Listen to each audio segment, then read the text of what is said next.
저는 주님의 이름으로 환영합니다. 이곳에 우리가 있음은 저희들의 공로가 아니라 온전히 하나님의 은혜요, 하나님의 사랑인 줄 믿습니다. 우리 옆에 사람을 향해서 하나님의 이름으로 당신을 사랑합니다 라고 한번 축복해 주시겠습니다. 축복합니다. 환영합니다. 우리의 영혼이, 우리의 속사람이 더욱더 기뻐하는 시간이 되길 원합니다. 아멘. 하나님 말씀 보도록 하겠습니다. 성경 봉독 마태복음 6장 9절에서 13절 말씀. 우리는 계속해서 주기도문을 같이 살펴보고 있습니다. 늘 우리의 입술로 하는 그 주기도문이 정말로 귀한 우리의 고백이 되길 원합니다.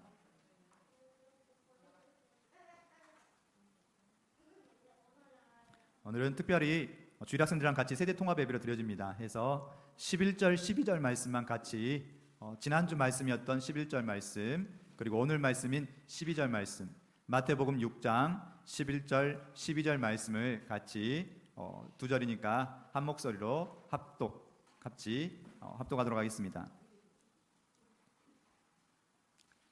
같이 읽겠습니다. 오늘 우리에게 일용할 양식을 주시옵고 우리가 우리에게 죄 지은 자를 사하여 준 것 같이 우리 죄를 사하여 주시옵고. 아멘. 네. 이 말씀으로 같이 함께 나아갈 텐데요. 우리는 지금 주기도문 세 번째 시간, 주일학교는 네 번째 시간입니다. 주님께 기도를 배우다. 특별히 오늘은 우리가 우리에게 잘못한 사람을 용서하여 준 것 같이 우리의 죄를 용서하여 주시고에 대해서 같이 말씀 나누겠습니다. 말씀 시작하기 전에 잠깐 좀 기도해 주실 것은 정말 이 앞에 섰지만 많이 부족합니다. 그렇지만 가장 많이 묵상했던 것은 하나님의 마음을 대변할 수 있게 해달라고, 우리 성도님들을 향한 하나님의 마음이 무엇인지에 대해서 전달할 수 있게 해달라고 일주일 동안 가장 많이 기도했던 부분입니다. 또 저를 위해서 기도해 주시고 또 여러분을 위해서 기도할 것은 이 말씀이 하나님의 음성으로 우리 안에 들어와서 하나님께서 정말 여러분이 이 한 주간 승리하길 원하고 하나님의 말씀 속에서 성장하길 원하고 그 말씀으로 받아들이시고 아멘으로 화답하시면서 제가 하나님 앞에서 변화되겠습니다라고 다짐하는 시간이 될 수 있게 해달라고 마음속으로 짧게 기도하고 그렇게 다시 말씀 시작하도록 하겠습니다. 아멘. 아멘. 네. 우리는 저번 주 오늘 우리에게 일용할 양식을 주시고에 대해서 같이 살펴봤습니다. 오늘 항상 주님은 멀리를 구하라고 하지 않고 바로 오늘을 구하라고 하셨습니다. 매일매일 하나님을 만나기 위해서, 그러면서 더욱더 우리가 그 은혜 안에서 누리고 살 수 있도록, 또 우리에게 일용할 양식을 구하라고 하셨을 때 밥 먹는 거, 그런 사소한 거, 그렇지만 그 사소한 것이 정말 중요할 수 있고, 또한 우리의 육체적인 밥이 뿐만 아니라 영적인 속사람을 위한 밥, 바로 말씀을 우리가 늘 아침에 이렇게 하나님 말씀을 받아서 살아갈 수 있게 해달라고, 그래서 하가다도 아침에 했으면 좋겠다라고 같이 나눴던 것 같습니다. 그렇게 할 수 있겠습니까? 아멘. 네. 그리고 우리에게 일용할 양식에 대해서도 같이 나눴었습니다. 자, 오늘은 그 다음으로 하나님께서 정말 원하시고 또 그것이 무엇인지에 대해서 같이 나눌 텐데요. 하나님께서 크게 생각하시는 게 무엇일 것인가 라고 질문을 해봤을 때 되게 하나님께서 크게 생각하시는 게 많겠죠. 근데 우리가 이 주기도문을 가르쳐 주시고 나서 바로 6장 14절 15절 주기도문이 끝나자마자 바로 또 예수님께서 말씀하시는 것은 바로 용서에 대한 이야기입니다. 주기도문을 끝나자마자 바로 이것 같이 너희도 용서해야 돼 라고 해서, 이 용서란 말이 누구에게는 크게 다가올 수도 있고 저는 용서할 사람 없는데요 라고 생각할 수도 있겠지만, 우리가 앞으로 살아가면서 더 많은 사람들을 만나게 될 것이고 분명히 그 순간에 우리에게 시험이 되고 정말로 어려움이 될 수 있는 시간도 있을 줄로 믿습니다. 그때 이 말씀을 기억해서 승리할 수 있고 용서할 수 있는 시간이 되길 원합니다. 우리는 살아가면서 남들과의 관계에서 오는 상처들이 되게 많습니다. 사람들하고 같이 이렇게 부대끼다 보니까 정말로 많은 사람들이 그 관계에서 많이 아파하고 힘들어할 때가 많은데요.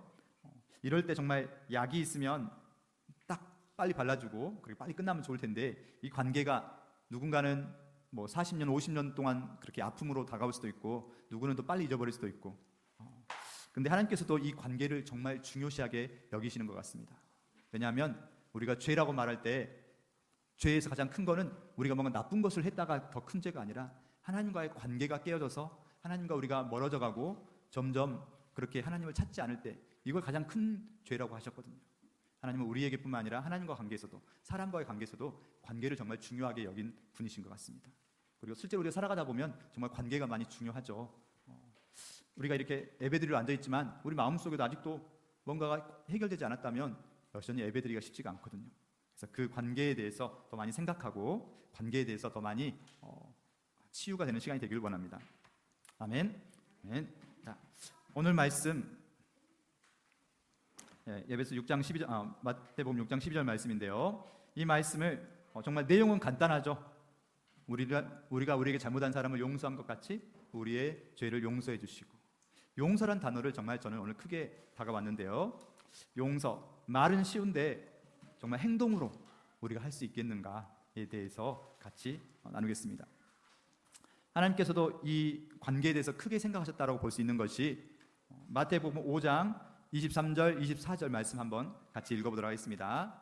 그러므로 예물을 제단에 드리려다가 거기서 내 형제에게 원망 들을 만한 일이 있는 것이 생각나거든 예물을 제단 앞에 두고 먼저 가서 형제와 화목하고 그 후에 와서 예물을 드리라. 아멘. 이걸 지금하고 같이 연결시켜 보면 예배 드리려고 하는데 마음에 걸리는 일이 있다. 예배 드리려고 하는데 내 마음에 또는 누군가에게 내가 상처 준 게 있다.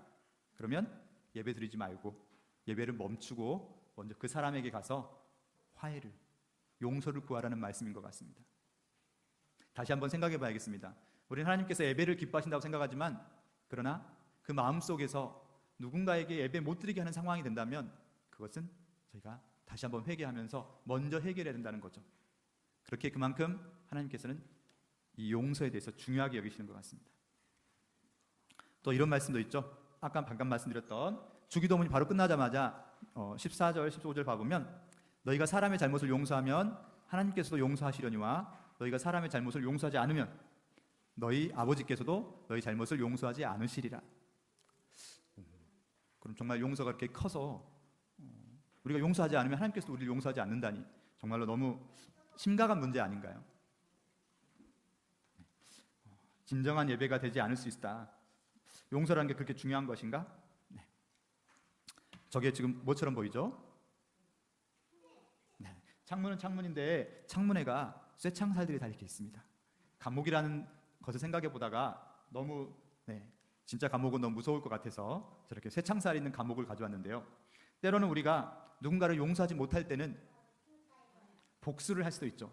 그러나 복수하는 게 너무나 부담스러울 때는 그냥 그 사람을 우리 마음속 한구석에다가 그래, 난 저 사람 용서하지 않았어 라고 생각하면서 마음 한구석에다가 계속 그 사람을 가두어 둘 때가 있습니다.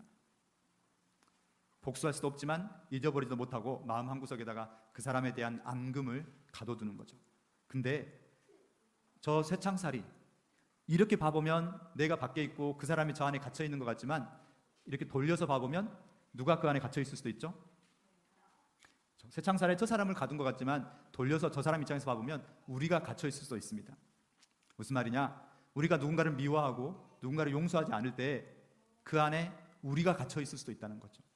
그렇게 평생을 자기를 가둬두고 살면 정말로 그 안에 앙금이 남아서 뭘 하든지 그 안에 방해가 되고 예배에 집중하지 못하게 하고 그렇게 될 때가 많을 것 같습니다. 혹시 우리는 누군가를 미워하거나 누군가를 용서하지 못한 적이 없나요? 쉽게 바로 말하지 못하지만 우리가 그런 순간이 있을 수 있고 그런 순간이 올 것이란 것입니다. 저도 직장에서나 사람들을 많이 만나게 될 때 정말 마음에 드는 사람만 만나지 못할 때가 있고 정말 예기치 않게 계속 저를 괴롭힌다고 느껴질 때는 힘들죠. 그 사람을 생각하면 정말로 기도가 잘 안 나올 때도 있고 기도가 막힐 때도 있고 그런다고 해서 크리스천의 이름으로 복수할 수도 없고 그런데 그럴 때 마음에 가둬둔다고 해서 그것이 용서는 아닌 것 같습니다. 다시 한번 주님께 나아가야겠죠. 그것에 대해서 같이 나가보길 원합니다.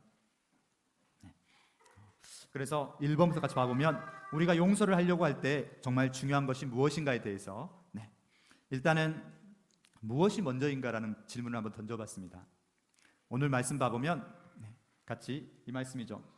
우리가 우리에게 잘못한 사람을 용서하여 준 것 같이 우리 죄를 용서하여 주시고 이렇게 봐보면 뭐가 더 먼저인 것 같습니까? 우리가 우리에게 잘못한 사람을 용서하여 준 것 같이 우리 죄를 용서하여 주시고 좀 무서운 말 같지도 않나요?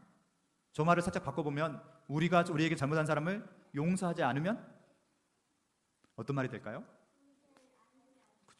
우리가 우리에게 잘못한 사람을 용서하지 않으면 하나님께서도 우리의 죄를 용서하지 않겠다라는 이런 말이 될 수도 있을 것 같습니다. 그러면 어떡하죠? 살아가면서 우리가 다 맨날 용서만 하고 살 수는 없는데, 그래서 같이 살펴봐야 될 것 같습니다. 네.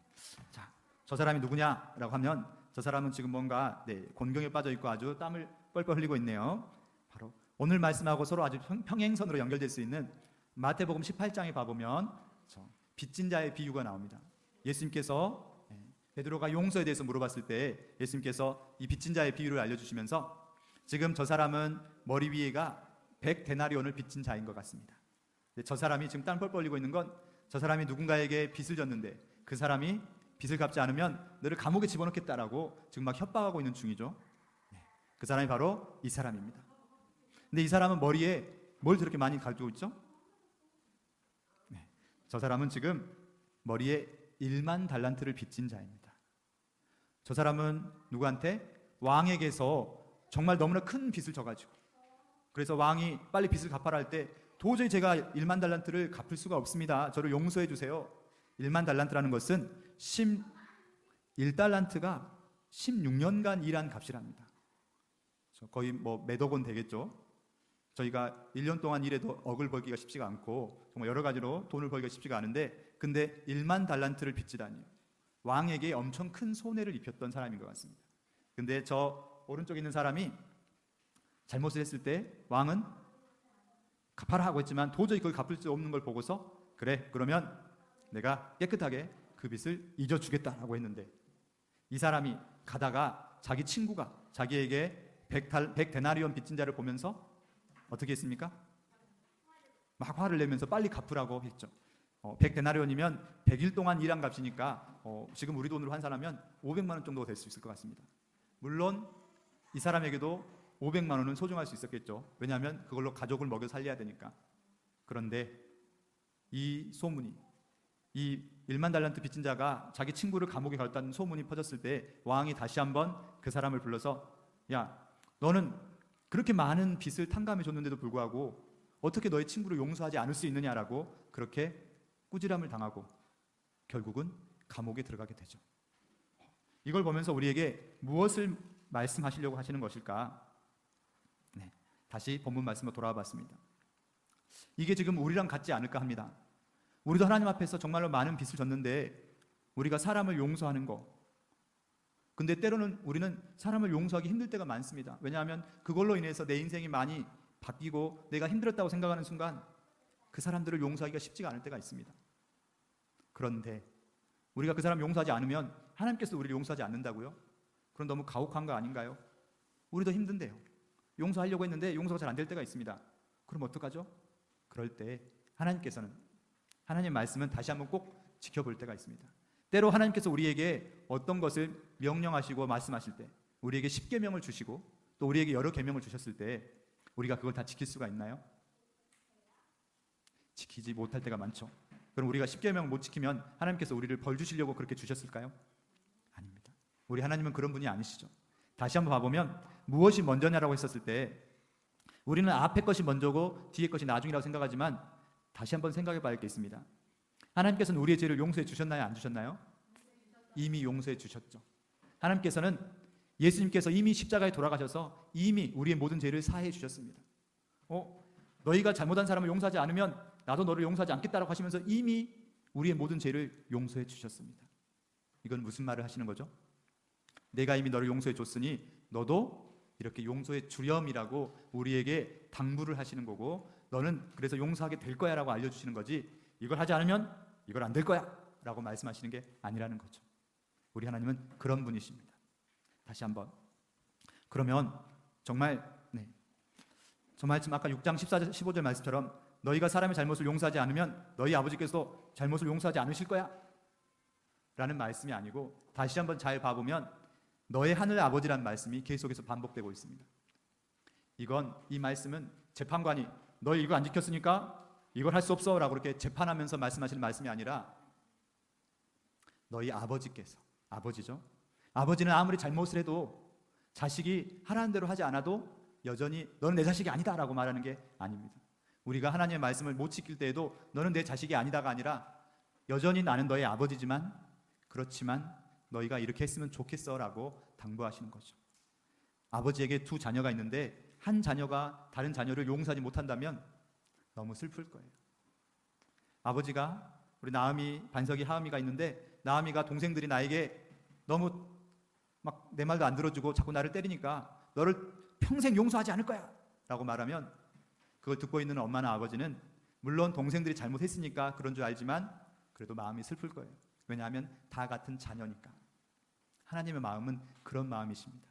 우리가 누군가를 용서하지 못할 때 우리의 아픈 마음도 아시지만 저 자녀도 하나님의 자녀이고 그 자녀도 언젠가 하나님 앞에서 변화되어야 될 자녀이기에 그런 줄로 믿습니다.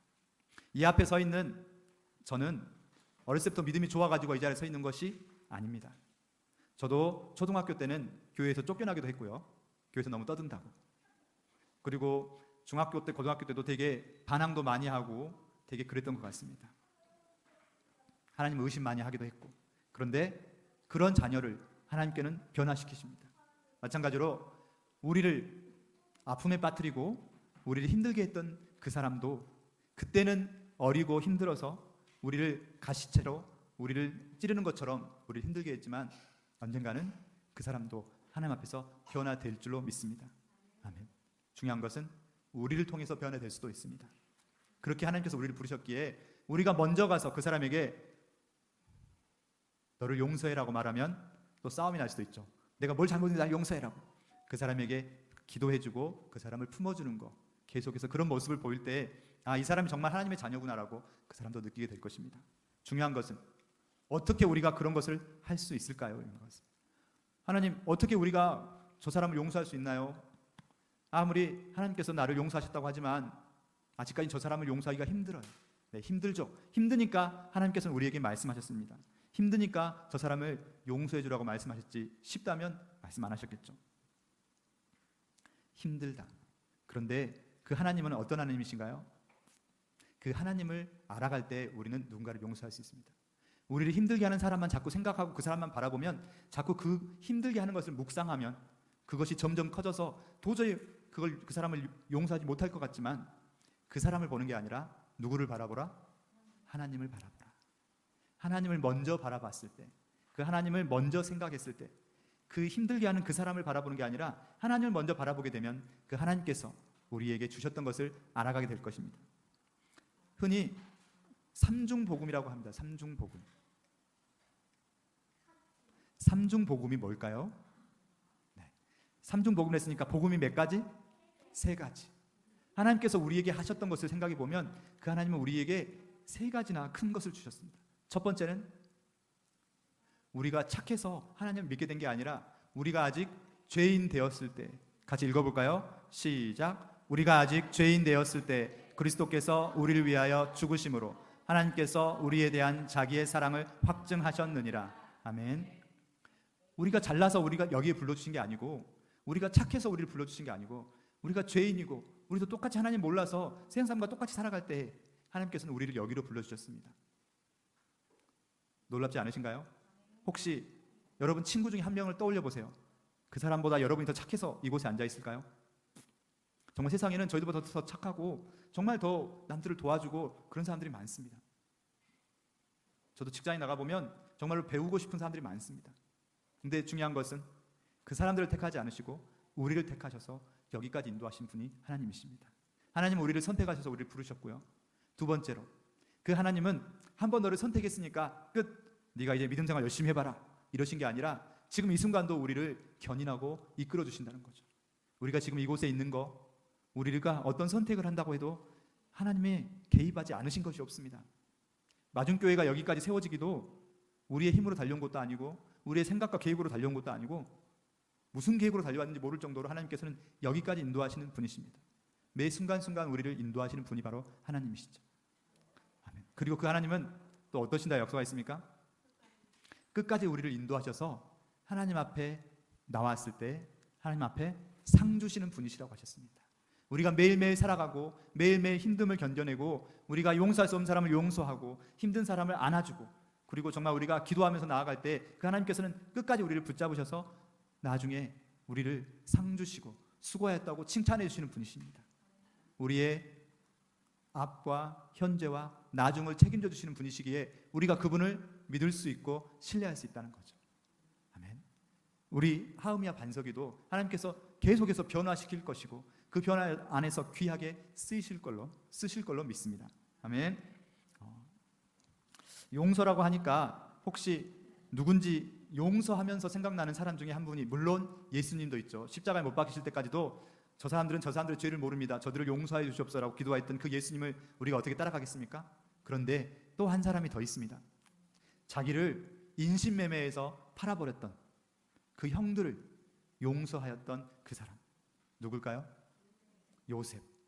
네, 요셉을 들어봤죠. 네. 한번 요셉의 고백에 대해서 한번 같이 들어보도록 하겠습니다. 같이 창세기 45장 5절 말씀을 같이 한 목소리로 읽어보도록 하겠습니다. 시작.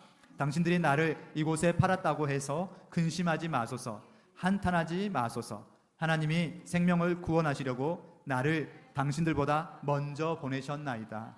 아멘. 아멘. 요셉의 마음을 한번 생각해 봅시다. 청소년 시절에 형들에게 미움을 받고 팔렸습니다.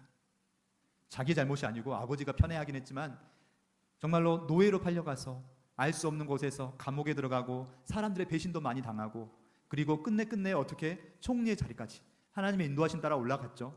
그리고 나서 형들을 만나고 아버지를 만났습니다. 근데 그 형들 앞에서 하는 말이죠. 내가 이제 정말 높은 사람이 돼서 복수하려면 복수할 수도 있고 정말로 내 한마디에 모든 것이 달려있는 그런 순간인데 이 요셉이 하는 말, 나를 말하는 것이 아니라 하나님을 말하죠. 형들을 먼저 바라보고 형들 왜 그랬어요? 라고 말하는 게 아니라 하나님을 바라보고 하나님이 나를 먼저 보내셨습니다. 이렇게 말할 수 있을까요?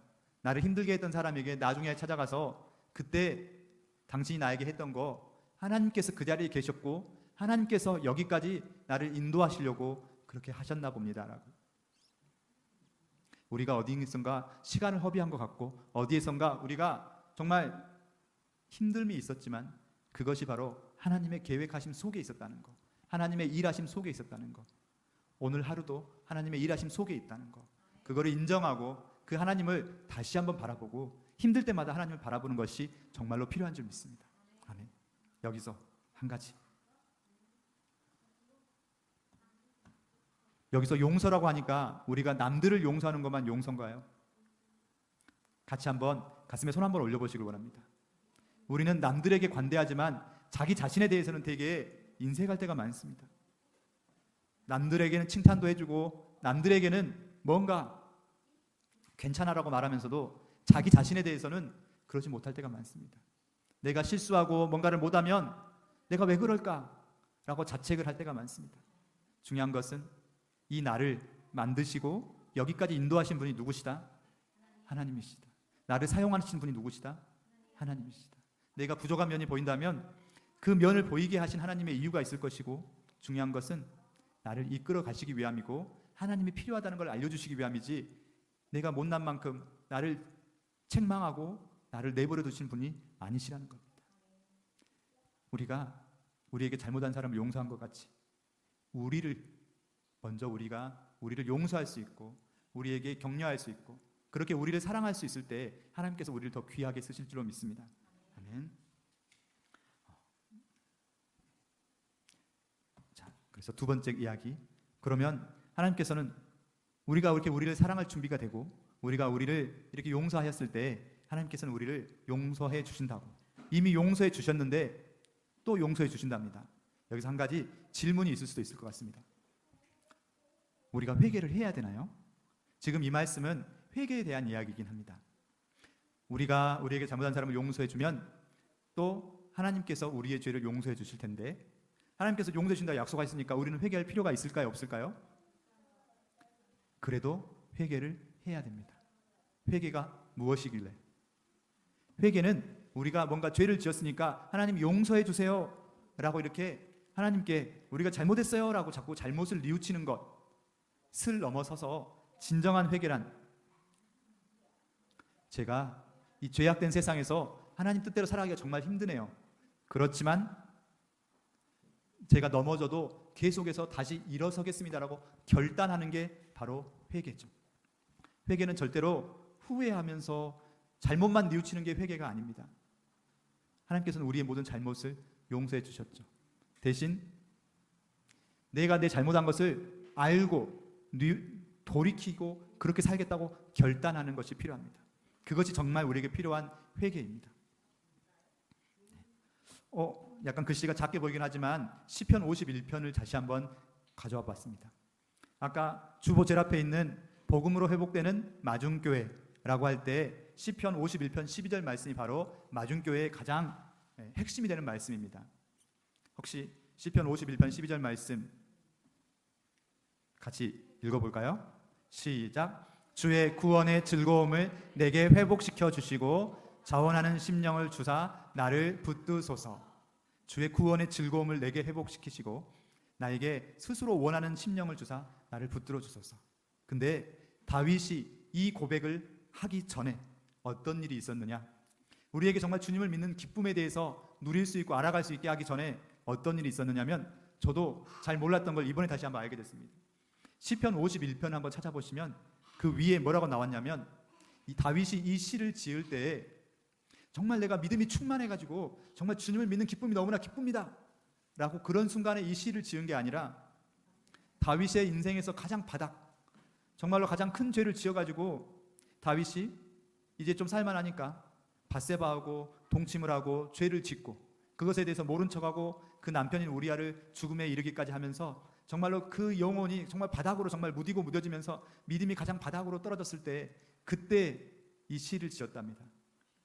먼저는 철저한 회개 속에서 하나님이여 주의 인자를 따라 내게 은혜를 베푸시고 주의 많은 긍휼을 따라 내 죄악을 지워주소서. 나의 죄악을 맑게 씻으시며 나의 죄를 깨끗이 제하소서. 물은 나는 내 죄과를 아오니 내 죄가 항상 내 앞에 있나이다. 내 죄가 늘 내 옆에 있기 때문에 저는 죄를 지을 수밖에 없고 죄를 짓기가 너무 쉽습니다. 그러나 아버지 하나님, 제가 철저히 하나님께 회개하오니 저를 돌이키시고 정말로 주님의 그 구원의 기쁨을 다시 한번 회복시키셔서 정말로 주님과 함께 살아가는 저희가 되길 원합니다. 아멘. 저희도 주님 앞에서 이렇게 주님을 믿는 기쁨이 회복되길 원합니다. 그러나 그 전에 먼저 우리가 주님 앞에 회개할 수 있었으면 좋겠고, 그러기 전에 우리가 우리에게 맡고 있는 모든 것이 있다면 주님께 맡길 수 있고 용서할 수 있고, 그리고 그렇게 주님 앞에 나아가서 주님께 회개하는 우리가 되길 원합니다. 지금 이 시대에는 회개를 말하면 많은 사람들이 주님께 마음을 닫을 때가 많습니다. 그렇지만 정말 회개가 필요하고 무엇보다 우리의 죄를 회개하는 것. 여기서 우리의 죄란 나만을 생각하는 게 아니라 우리 기독인들이 함께하는 죄에 대해서도 함께 우리가 회개한다는 것입니다. 왜냐하면 우리가 아무런 목소리를 내지 않고 우리가 아무런 기도를 내지 않았기 때문에 지금 이 시대의 기독인들이 이렇게 많이 욕을 먹고 있는 것이니까 우리가 함께 기도하고 함께 나아가면서 하나님 우리를 붙잡아 주시옵소서라고 그렇게 기도하는 마중교회가 되었으면 좋겠습니다. 그래서 함께 마중교회 미션으로 이번 주에 혹시 지켜봤으면 좋겠습니다. 마중교회 미션이 뭐라고 써 있나요? 같이 읽어보겠습니다. 시작. 네, 맞습니다. 우리가 먼저 마중교회를 위해서 또 마중교회에 속한 많은 사람들을 위해서 우리가 흘려보낼 수 있었으면 좋겠습니다. 나를 통해서 복음이 흘러가듯이 내가 먼저 복음을 흘려보내고 용서를 흘려보내고, 용서한다는 말은 드러내고 말하는 게 아니라고 하죠. 왜냐하면 그걸로 인해서 또 상대방이 더 많이 할 수 있으니까 그냥 당신을 사랑하고 당신을 축복합니다라고 해주면서 내가 먼저 그 사람에게 손 내밀 수 있고 내가 먼저 나 스스로에게 손 내밀 수 있고 그렇게 이 한 주를 먼저 하나님을 바라보고 그렇게 나가길 원합니다. 함께 찬양으로 다짐하면서 나아가길 원합니다. 상한 갈대를 꺾지 않으시고 꺼져가는 등불을 끄지 않는 그 하나님을 나의 하나님이라고 나의 아버지라고 고백하고 우리도 그렇게 하길 원합니다.